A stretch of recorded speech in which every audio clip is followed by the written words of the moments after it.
Hello, this is Michael with Field Tech Academy, and I'm showing you how to mount a cable hiding kit behind your TV to hide all of your cables. You're going to have your upper piece that has your outlets in it, has an electrical cable that will go down to the lower piece and attach. Your lower piece has a male electrical outlet, standard electrical cord. It's going to plug into your outlet, and then this female piece will plug into the male piece on this. This also includes passageways for your audio video cables to go from bottom to the top and hide in the wall as well.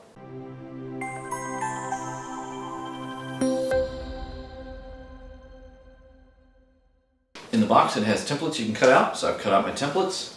I'll put this on the wall to mark the orientation and the location of where I'm going to make the hole. That'll be the top plate, and I'll have this one for the bottom plate, which I'll show you in a second. Realistically, there should be no difference in how you want to mount it. You can mount it this way or you can mount it this way. One thing you do want to make sure of is that this cable is long enough to reach from point A to point B. So I'm going to unravel this.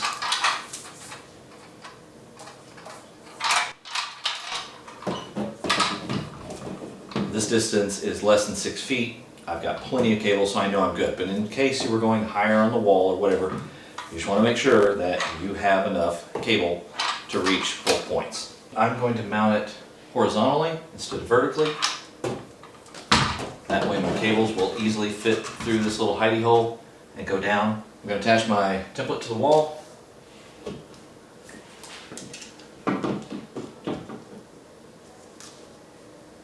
I'm just using push pins to tack this up because I'm just going to trace the outside of it and then I'm going to cut it. Do make note, this is for the top plate.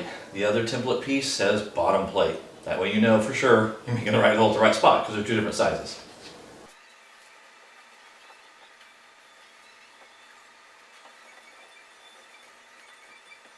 Just as a general principle, when you're making your cuts, you want to err on the side of making it too small at first. You can always make it wider, but you can never make it smaller.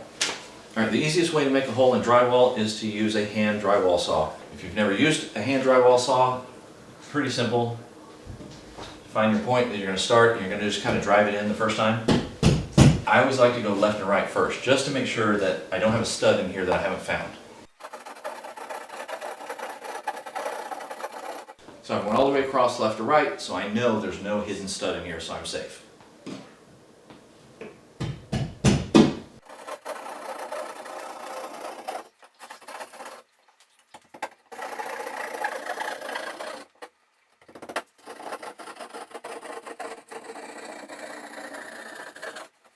Now we want to verify if our hole is big enough.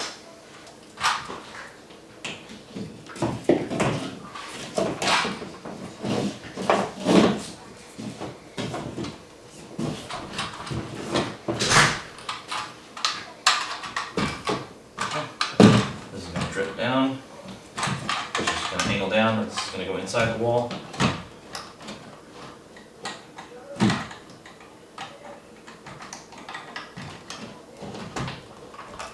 Okay, so the hole was perfect. And now we'll use these screws, which will actually flip down brackets that'll pinch against the wall and hold it in place. Next, I'm going to use my bottom template to make the hole directly underneath this. Then I'm going to rattle my cables through. We're going to go directly underneath where our bracket was. And honestly, I'm just going to make it right in line with the rest of these. Again, you can level it if you...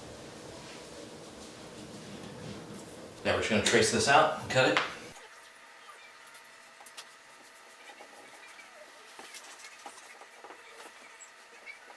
Now we cut. Again, I'm going to go left to right just to be 100% sure. Don't have something that's surprising.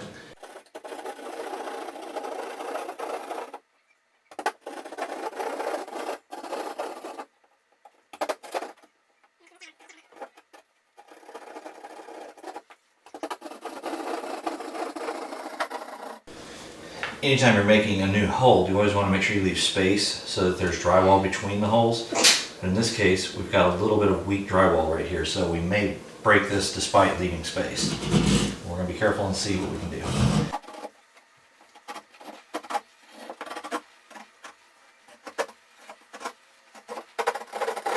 Okay, I think we got past the dangerous part. Again, before we do anything else, we want to test our hole to make sure that we've got the right size.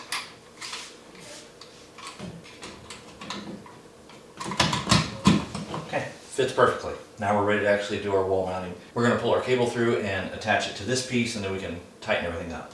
Alright, so now that we've got our hole on the top and the bottom, we've verified that the holes match. They're not too big, not too small. And now we've got to get this cable to extend between the 2 points so that we can pull it out the bottom of the wall.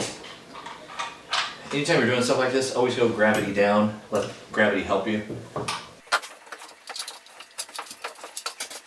Alright, so we've dropped this down the wall. Now we want to fish it out the bottom. One nice thing is these holes are so big that they're going to be easy to reach the cable, assuming you get it in the right ballpark. Alright, so now we got it through.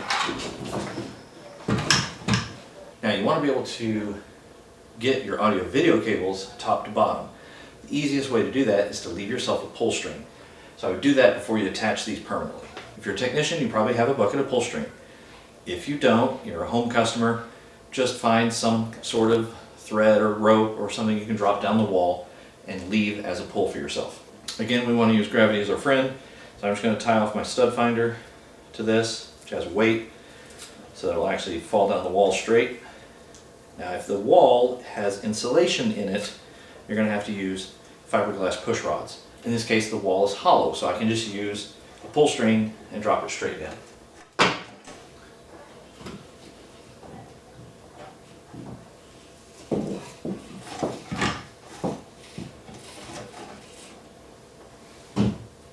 Bada boom, bada bing. When I'm first doing the install, I like to create enough pull string so that I have a circle.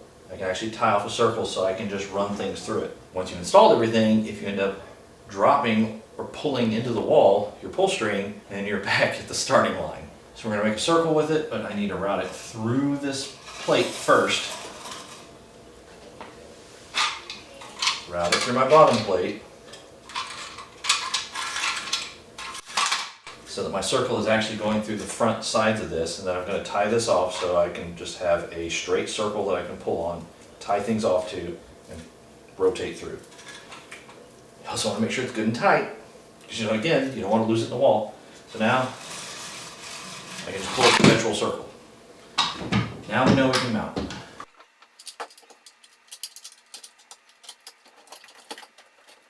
Alright, now we're going to lock this down.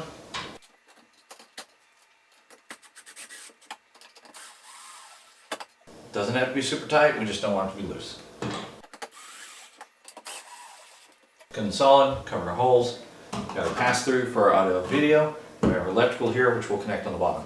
So while you're working with this, we do not have any live electricity, so we plug this into the wall outlet. So we know we're safe. This kit is really nice. It tells you exactly, has a label on it that tells you exactly where to terminate your cable. White wire to white wire. Just stick this in. And it literally pinches it as we do it. You just simply slide it in until it locks. Black wire, black wire. And last of all, this one says green wire. Now we know we've got all of our connections in place. We'll stuff the excess electrical in the wall.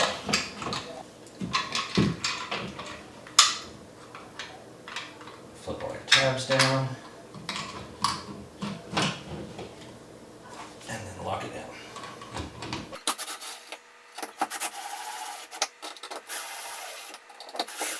Alright, so I've got a free-flowing pull string I can use. I don't have electrical up here yet. Now I'm ready to plug it in. So on this, I'm just going to plug in the female end to the male end. You're going to plug this into your outlet. I think this rotates. Yes. Keep that nice and tight. Now this should be a live outlet for us. We've got a little cable tester, so I'm just going to check to make sure. And we do have live power.